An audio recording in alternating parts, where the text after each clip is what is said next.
What was your kind of next point that you wanted to talk through? It feeds into this about when people take it too far, what you're talking about, and they're letting that bottom finger slide off. Yeah. And the reason I want to talk about this, because for most of my career, I knew I didn't like it sliding off because it gave me a big callus and made it painful, but I'd also see a few top archers shooting that way. And I didn't know if it's something, do you persevere and fix it, which does take time and effort, or is it something I should just not worry about? And then when I worked with Coach Kim on one of his training centers at the World Archery Center in Switzerland, I highly recommend if anyone ever gets the chance to work with him. Fantastic coach. And he was talking about he wants the fingers hooked round, and if you have the camera in front of you, exactly like we're doing now, he never wants to be able to see your fingernails. Yeah. That's his test. And if he's working with you and he thinks you have a problem with this, he even paints your bottom fingernail with some fancy nail varnish at his center. So if you do let it slip, you can see the red nail varnish. That's his part punishment, part to assist you to be able to see. So he doesn't want to see your bottom nail at 90 degrees looking at you. He doesn't want to see that bottom nail slipping off. He wants to see it obscured. Now, kind of like this, right? So this angle is slightly from the front. So, so I was trying to get one that's if we directly move the side. If we move back the 30 centimeters, I think that would be absolutely exactly. So this is an example of a good hook because, if you imagine the camera's there, like you said, it's going to be nice. And the slipping that you mentioned, conveniently, we've got Mr. We've got and Mr. this O was in this their video. example, if you can find it, because he was their example. It wasn't me this time, but someone raised their hand and said, well, what about Ojin Heck here? You know, at the time, he was Olympic champion, Olympic medalist. What about? And they're like, well, he lets his finger slide dramatically, and frankly, it doesn't seem to be holding his career back. Yeah. And Coach Kim was, tomorrow, we talk tomorrow. I was like, okay, it's fine. And in the morning, he started off the next day with... If you're enjoying this video and want step-by-step guidance from me to improve your technique, check out my Online Archery Academy video courses. Go to onlinearcheryacademy.com, click Explore the Courses for a special discount. Now back to the video. A presentation on Ojin Heck's scores. And of course, he showed us the scores for the Olympic Games, very high, and he gave us another World Cup where weather conditions were good, so they were high-scoring events, and he was one of the highest-scoring, if not the highest-scoring athlete. Then he brought up so basically, most of the time, him and his Korean teammates were always in the top 5. Maybe they were number 1, maybe they were number 4, but the 3 athletes were always in the top 5. But when there was a windy event, there was a windy Antalya, there was another windy one, I think maybe in Ogden, I think it was going back that far. Ojin Heck then drops down to 12th. His teammates stay up in the top 5, but when it's a windy event, when your timing gets changed because of the wind, his then score drops down. Now, obviously, still qualifying in the top 12 at a World Cup is fantastic shooting. I'm not saying that, but he's saying that the fact he has this bottom finger sliding the whole time means if you're indoors or you have good weather, he's one of the best in the world, and his performance and his mental toughness means he can deliver gold medals. But if he gets to the Olympics and it's a windy day and the wind is affecting your timing, it affects how much finger he has on the string, and his scores just drop down. He drops down much more than his teammates. His teammates stay in the top 5. Obviously, their score comes down, but their score comes down with everyone else's. But Heck, he just drops down a little bit more.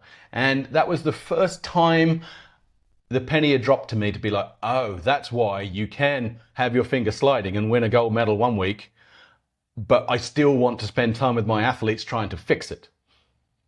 And funny enough, he has tried to fix it with Mr. Heck, and that is something that he's done it since he's a kid, and he's not been able to correct it. But even himself, the athlete, would like to fix it. He understands, he knows he has a problem. He knows that if it's windy, he's not the best in the world. And that was the first time it had been explained to me and made me understand, okay, it is worth trying to fix it, but also I am going to get athletes show me, well, he's got an Olympic gold medal. Why do I need to spend 2-3 weeks fixing this? Because sometimes if you've been used to letting it slide, it can be something that feels quite difficult to fix. So Yeah. that was a good story to explain to me and get me to understand the significance of trying to fix it. And the nail varnish on the bottom finger, perfect. I think that's a great way of testing, and you can see it so clearly in the camera. And it's, a badge of honor that you're working trying to fix your hook. And that explains something that I'd never quite understood, which is I remember watching a final for the World Cup in Antalya on the finals field, which is right near the beach. And I think it was Oh Jin-hyuk versus No, it's Oh Jin-hyuk versus Kim Woo-jin, I think it was. Mega windy. Okay. Almost like you shouldn't put finals venues on the beach. But that's another story. That's a controversial opinion. Yeah. But mega windy. Everyone was shooting pretty bad. But Oh Jin-hyuk, particularly having left and right arrows to the point of you could see he was coming up to full draw, and his limb, you could see he would draw into full draw. His limb was just doing this. Left and right wobble, canting left and right with the wind.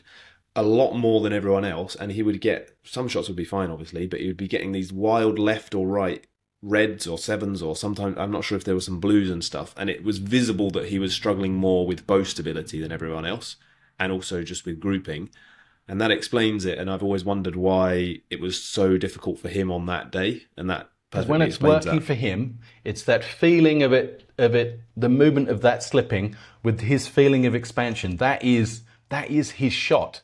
So when you break that because you've had to stop because your sight is now pointing at a cliff rather than a target, he then can't restart it because you can't fold your fingers back onto the, you can't fold. So he's then having to start his shot partway through.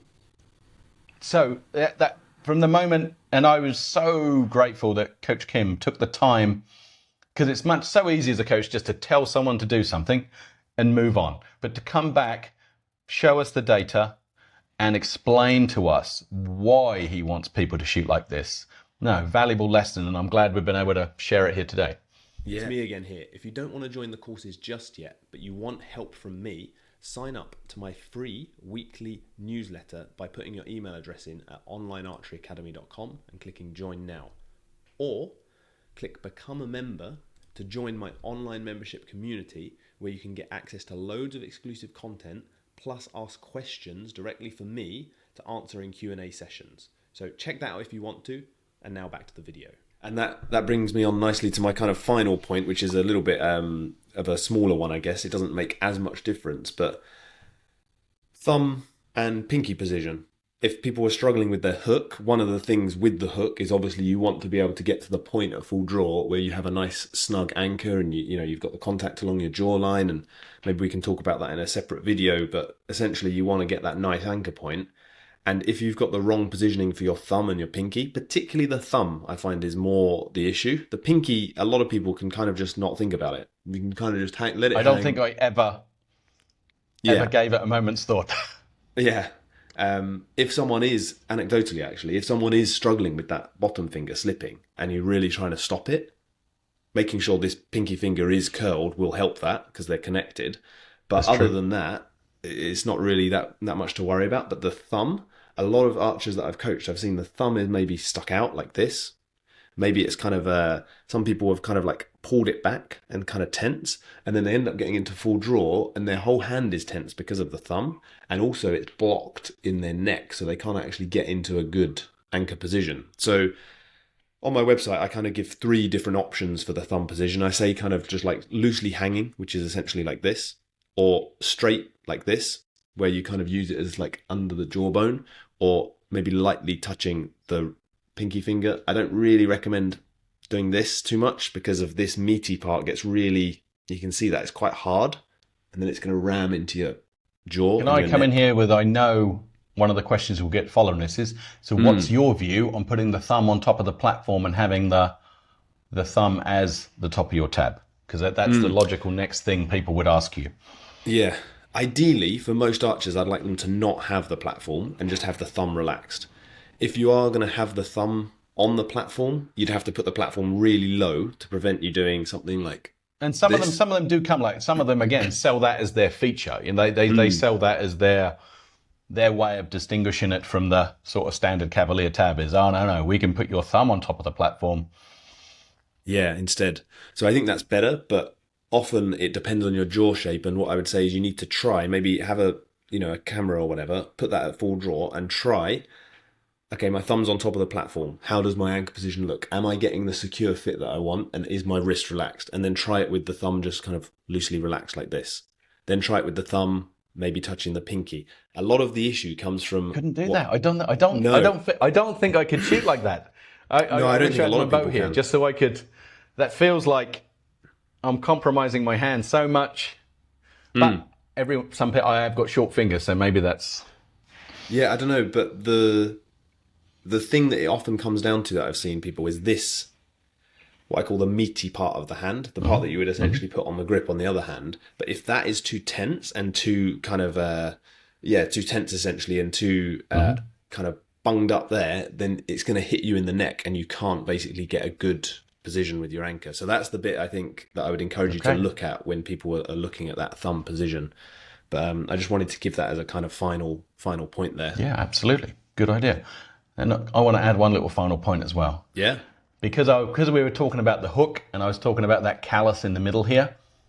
My whole career, I used to keep a nail file in my quiver because if I didn't, on a weekly basis, just hold my middle finger out straight like this and rub it on the nail file, that callus would get too thick. Then it would start to come away and either crack or blister underneath. So on a weekly basis, when it was starting to get bigger, I had to file it down.